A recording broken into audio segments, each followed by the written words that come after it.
hujan belakangan ini tuh emang kayaknya hujan mulu ya, dan aku tuh sempat loh kehujanan. Ini kan kadang-kadang aku kayak penasaran gimana ya caranya kalau lagi musim hujan gini, ini kan bisa nimbulin penyakit gampang sakit. Wow, ini dari mana dokter, kehujanan juga? Tadi hampir kehujanan, tapi untungnya nggak jadi. Untung aku udah bawa beginian. Ini walaupun harusnya sebenarnya pakai jas hujan ya, tapi udah untung lah. Payungnya sampai masuk ya. Tadi lupa dimatiin, taruh di depan tadi ya. Nah, oke, ini. Nah, itu pakai handuk dulu aja, pakai handuk dulu. Oh iya, benar-benar. Dulu. Ini handuknya benar-benar.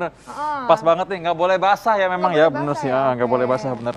Jaketnya udah dong, jaketnya. Nah. Ini juga nggak boleh. Nah, ini yang pertama kali bener nih. Kita mesti buka jaket dulu supaya apa? Tidak lembab. Nanti bakal ada penyakit atau virus atau bakteri, bahkan jamur yang bisa membuat kita sakit. Makanya orang kadang-kadang nggak basah-basah, kering di badan, jamuran nanti ya. Atau gitu. malah Jadi orang jadi kalau virus. basah nggak boleh. Ya benar. Sebenarnya itu hujan sendiri tidak membuat seseorang sakit secara langsung, tapi dia membuat situasi dan kondisi buat virus, bakteri, jamur itu jadi lebih nyaman. Nah dok, tapi bener gak sih nih, dari zaman dulu, dari aku kecil, kalau abis kehujanan, mandi dan keramas setelah kehujanan itu bisa mencegah sakit kepala. Ini fakta atau mitos? Ya ini fakta.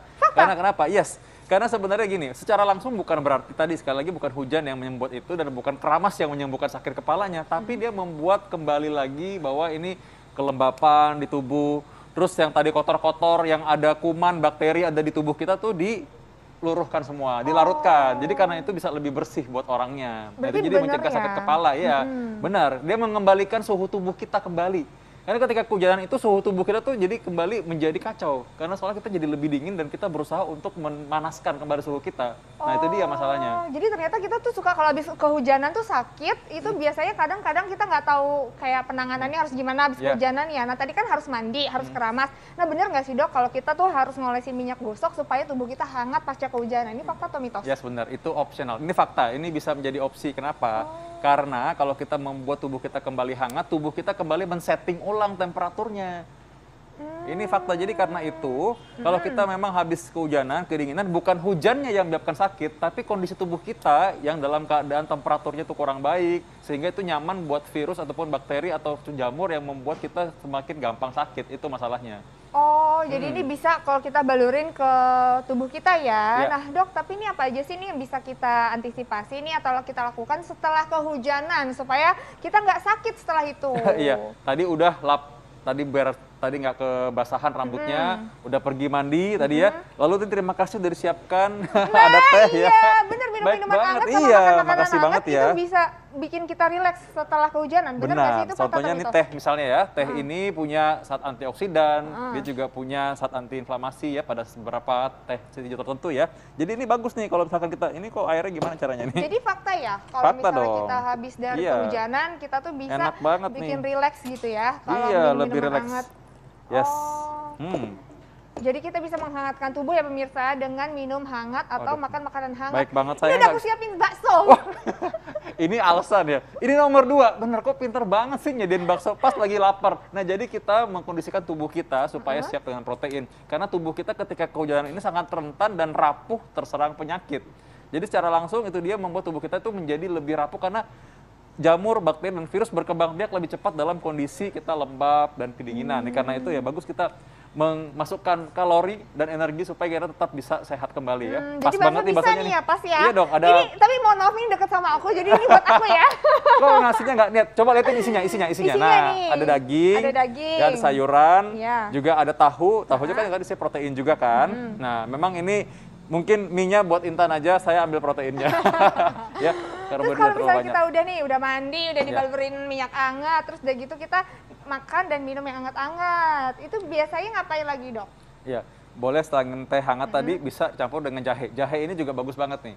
Jahe kan apalagi kalau di depan rumah saya juga ada tanam jahe juga, jadi bisa bikin apapun. Tapi kalau Anda misalkan nggak punya, Anda boleh pakai jahe yang sudah udah dibikin bubuk seperti ini, ya, jadi sudah instan lah ya. Anda boleh campur juga dengan minuman Anda, iya. Oke, nah dokter, ini fakta atau mitos nih? Kan kadang-kadang kalau misalnya aku pergi ke suatu tempat kehujanan, nah aku nggak bisa ganti baju di sana, nggak ada anduk juga. Nah terus kita biarin supaya baju itu sampai nantinya kering lagi. Ini bisa menyebabkan kembung dan masuk angin. Ini fakta atau mitos? Oh ya, ini mitos sebenarnya ya. Mitos. Nah, jadi kita memang sebaiknya memang tadi sekali lagi tidak membiarkan ini baju ini kering di tubuh kita. Tapi nggak usah terlalu panik juga, kalau terlanjur gimana gini, saya malah jadi sakit. Nanti tambah-tambah karena itu kita punya pikiran udah mau sakit, jadi sakit betulan. Tenang aja, udah kalau udah terlanjur demikian, tunggu sampai pulang mandi, bersihkan badan semua.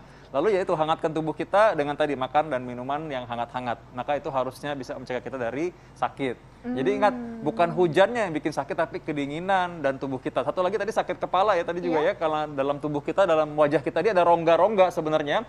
Perbedaan tekanan ini yang menyebabkan kepala kita jadi sakit. Jadi karena itu dengan kita mandi, keramas dengan baik, lalu dengan hangat kembali, maka ini mengurangi tadi perbedaan tekanan tersebut. Jadi kita kembali dengan segar lagi. Coba deh kalau rasa. Iya, kan? Dokter, tapi kan ini kan musim hujan, ini kan nggak bisa dipungkiri ya, ada yang penduduk kita dan masyarakat terkena kebanjiran. Ini banyak banget musibah di beberapa wilayah Indonesia. Nah ini ada tips nggak sih dok, gimana caranya mengatasi kondisi-kondisi kayak gini? Iya, memang kalau bagi orang-orang yang kebanjiran, tentu saja kita harus punya tempat shelter ya supaya kita bisa berlindung dari hujan yang berikutnya, dan juga memang usahakan bagi kita semua kita boleh menyumbang bagi saudara-saudara kita yang mengalami kebanjiran ada pakaian yang kering dan makanan yang cukup, dan berusaha menghindarkan dia jadi sakit. Yang penting juga tadi menjaga kebersihan, karena memang kebersihan itu ketika ada air tergenang maka sumber penyakit juga. Ya, jadi ingat, satu tempat shelter yang bisa kering dan terlindung dari hujan. Yang kedua juga makanan dan pakaian yang kering juga.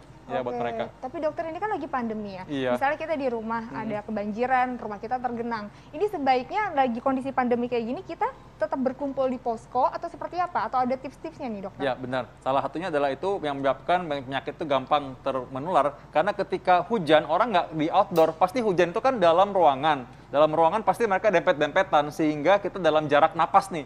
Jarak napas itu gampang sekali kita menularkan penyakit apabila ada yang sakit. Jadi menjaga orang tetap sehat, dan sekarang di era pandemi tetap kalau memang kita nggak kenal siapa orang lain atau kita ada orang lain banyak, maka pakai masker aja, tetap jaga kebersihan dan usahakan tetap jaga jarak. Oke, tetap jaga jarak itu penting banget ya, sama Pasti pakai dong, protokolnya jangan sampai dilupain. Nah dokter, kalau udah masuk musim hujan nih, biasanya habis hujan ada aja penyakit yang datang lagi, ada DBD. Nah tapi kan sekarang lagi pandemi ya, kadang-kadang tuh nggak bisa ngebedain bedanya DBD sama pandemi itu seperti apa, karena sama-sama ini dari virus kan dokter? Iya, virus sih virus, tapi kan memang gejalanya pasti ada yang beda. Karena itu kita mau tahu gimana cara bedanya, sesaat lagi tetap di Hidup Sehat.